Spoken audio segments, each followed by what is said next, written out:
Olá, professor Renato. Eu sou o aluno Paulo Otávio. O meu grupo é composto por Bento e Paulo Vitor e hoje nós iremos apresentar o nosso trabalho. Bom, primeiramente eu vou explicar o exercício 1, que é o sistema de controle de estoque simples. O objetivo é gerenciar o fluxo de mercadorias de uma pequena loja, né? Vamos entrar aqui. Primeiro, nós iremos começar pela entrada de dados, que o programa sempre vai começar na função main e vai invocar o cadastrar de produtos.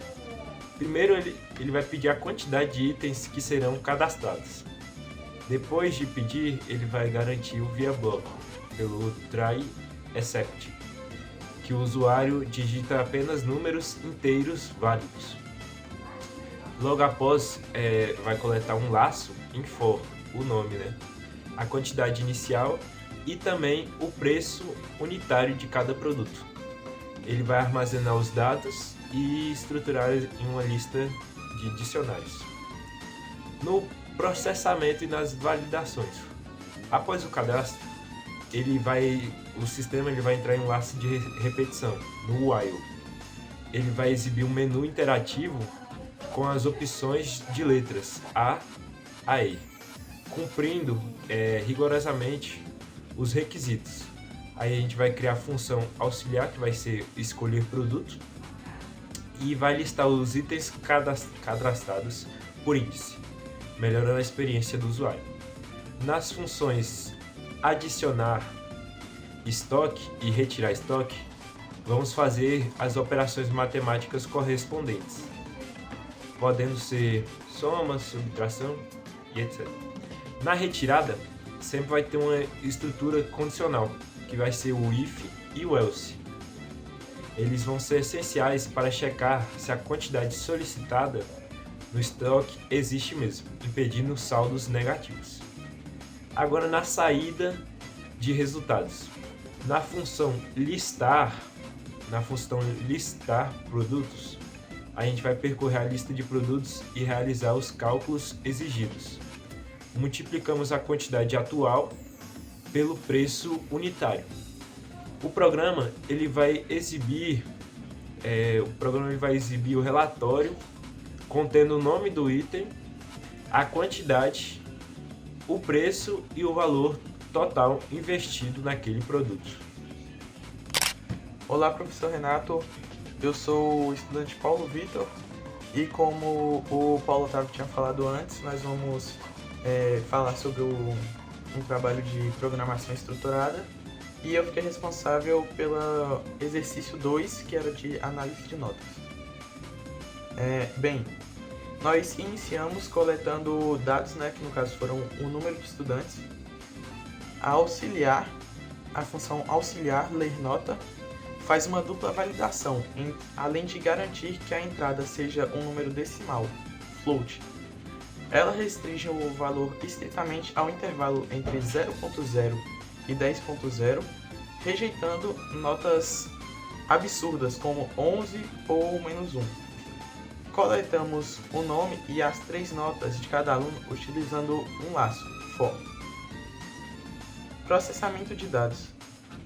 Para cada estudante, o programa executa o processamento, calcula a média aritmética simples, somando 3 notas e dividindo por 3, e logo depois a função definir situação, aplica a estrutura condicional estipulada pelo professor.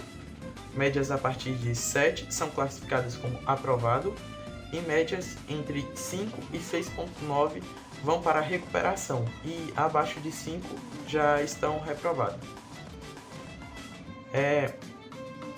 A saída e estatísticas coletivas, né? Ao final o programa ele exibe uma tela alinhada com os dados individuais, né, de cada aluno. E enquanto percorremos a lista, usamos acumuladores para somar as médias e encontrar a média geral da turma. Também usamos contadores para monitorar a quantidade de alunos em cada situação e estruturas de comparação para identificar nominalmente o aluno com maior e com menor média da turma. imprimindo tudo a um bloco estático e limpo no terminal. Bom, e agora o nosso colega Bento vai explicar o exercício 3.